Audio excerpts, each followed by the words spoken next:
మిత్రులారా నమస్తే, నేను మీ Chittaluri. Welcome back to Chittaluri 3 line poetry.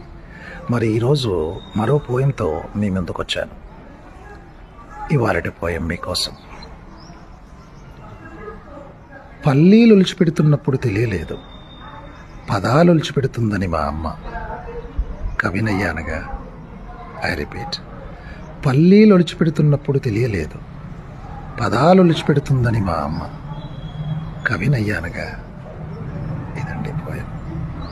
అంటే చిన్నప్పుడు అమ్మ, నిజానికి మా అమ్మగారు నాకు పల్లీలు ఒలిచిపెట్టేవాళ్ళు. అంటే వేరుశనక్కాయలు, పల్లీల్ని మనం వేరుశనక్కాయలు అంటాం తెలుగులో. వేరుశనక్కాయలు ఒలిచి మరి దాంట్లో ఉన్న పప్పులు ప్రేమతో పెట్టేవారు.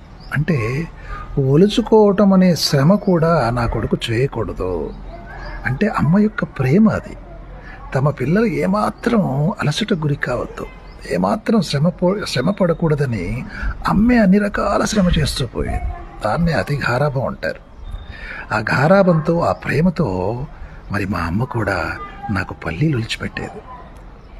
ఈ పల్లీలు ఒలిచిపెట్టేటువంటి బాల్య జ్ఞాపకాన్ని కవి ఎట్లా చూశాడు అంటే, పల్లీలు ఒలిచిపెడుతున్నప్పుడు తెలియలేదు, పదాలు ఒలిచిపెడుతుందని మా అమ్మ అంటాడు. రెండో వాక్యంలో పదాలు ఒలిచిపెడుతుందని మా అమ్మ.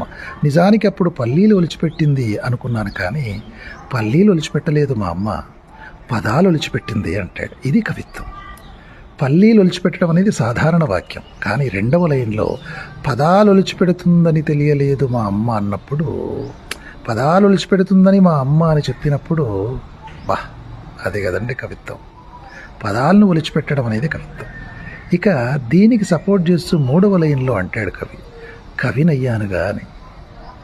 మరి ఆ రోజుల్లో చిన్ననాడు పల్లీలు ఒలిచిపెట్టినటువంటి అమ్మ జ్ఞాపకాన్ని గుర్తు చేసుకుంటూ, నిజానికి ఆ రోజు నాకు మా అమ్మ పల్లీలు కాదు ఒలిచిపెట్టింది, పదాలు ఒలిచిపెట్టింది. ఎందుకు పదాలు ఒలిచిపెట్టింది అని చెబుతున్నాడు అంటే, కవినయ్యానుగా అన్నాడు మూడవ లైన్లో. మరి నేను ఇవాళ కవినయ్యాను అంటే, మరి చిన్నప్పుడు మా అమ్మ నాకు పల్లీలు ఒలిచిపెట్టలేదు, పదాలు ఒలిచిపెట్టింది. అంటే పల్లీలతో పాటు పదాలు నేర్పించింది, భాషను నేర్పించింది, మంచి నడవడిని నేర్పించింది, నన్ను మనిషిగా తయారు చేసింది, అన్నిటికంటే ముఖ్యంగా కవిగా తయారు చేసింది. అందుకే పల్లీలను ఒలిచిపెట్టడం కాదు, పదాలను ఒలిచిపెట్టింది. దానికి ఇదిగో రూఢి, ఇదిగో దృష్టాంతం, ఇదిగో సాక్ష్యం, నేను కవినయ్యానుగా అంటాడు కవి. ఎంత అందమైన భావన. అమ్మ ప్రేమకు నచ్చిందనుకుంటాను. Love you all.